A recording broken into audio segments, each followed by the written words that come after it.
విద్యార్థులకు రాష్ట్రంలో విద్యార్థులకు శుభవార్త చెప్పిన ప్రభుత్వం.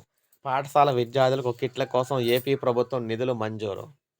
ఇప్పుడే 1-10వ తరగతి చదివే విద్యార్థులకు 2026-27 విద్యా సంవత్సరంలో కిట్లను పంపిణీ చేసేందుకు ఏపీ ప్రభుత్వం నిధులను మంజూరు చేసింది. 830 కోట్ల నిధులను ఏపీ ప్రభుత్వం అనుమతినిస్తూ ఉత్తర్వులు జారీ చేసింది. సర్వేపల్లి రాధాకృష్ణన్ విద్యార్థి మిత్ర పేరిట రాష్ట్ర ప్రభుత్వం కిట్లను పంపిణీ చేస్తుంది. నోట్‌బుక్‌లు, బెల్టు, షూలు, బ్యాగు, డిక్షనరీలు, పాఠ్య పుస్తకాలు, వర్క్ బుక్‌లు, 3 జతల యూనిఫామ్ క్లాతులు ఇవ్వనుంది. కిట్ల సేకరణ పంపిణీ కోసం 157.20 కోట్ల నిధులను కేంద్ర ప్రభుత్వం ఇవ్వనుంది.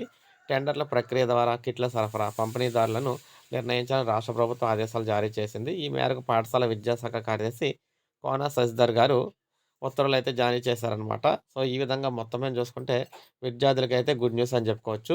కిట్‌లకు సంబంధించి ఇవ్వాల్సిన యూనిఫాము, బుక్సు, బట్టలు, సాక్సులు, బూట్లు అన్నిట్లికి సంబంధించి బ్యాగులకు సంబంధించి డబ్బులైతే వచ్చేసినాయి. తొందరలోనే ఇవైతే పంపిణీ చేస్తారు.